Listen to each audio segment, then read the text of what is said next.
Video பார்ப்பதற்கு முன் இந்த வீடியோவிற்கு லைக் பண்ணுங்க, ஷேர் பண்ணுங்க, கமெண்ட் பண்ணுங்க.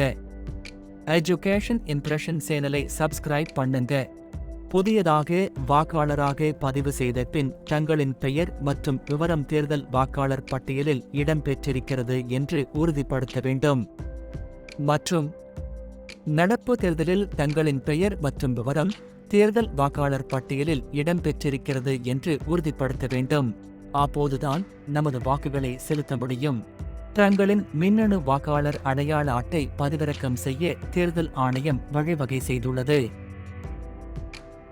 மின்னணு வாக்காளர் அடையாள அட்டையை பதிவிறக்கம் செய்ய முதலில் வோட்டர்ஸ் ECI கோவின் என்று டைப் செய்யவும். எலெக்ஷன் கமிஷன் என்பதை தொடவும். லாகின் என்பது தோன்றும். தங்களின் கைபேசி எண்ணை உள்ளிடவும் மற்றும் பாஸ்வேர்ட் உள்ளிடவும். அதன்பின் கேப்சாவை உள்ளிடவும்.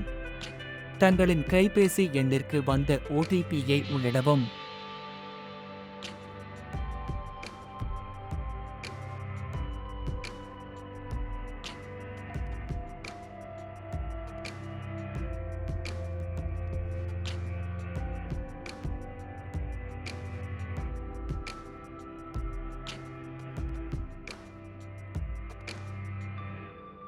வாக்காளர் சேவை இணையதளத்திற்கு வந்த பின் கீழே வந்து டவுன்லோட் என்பதை தொடவும்.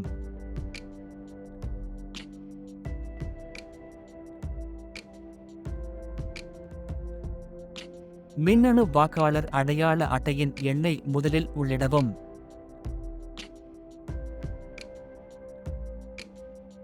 பிறகு மாநிலத்தை உள்ளிடவும். அதன்பின் சர்ச் என்பதை தொடவும்.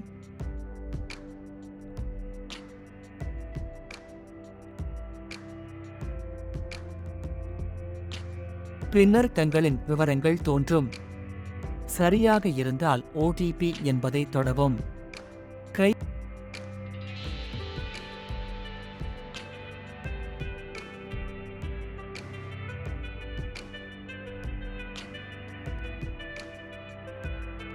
எண்ணிற்கு வந்த OTPயை உள்ளிடவும்.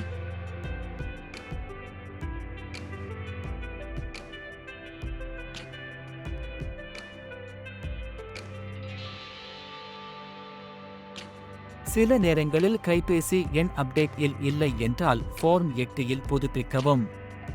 அதன்பின் வாக்காளர் அடையாள அட்டை பதிவிறக்கம் என்பதை தொடவும். பின் தங்களின் வாக்காளர் அடையாள அட்டை பதிவிறக்கம் ஆகிவிடும்.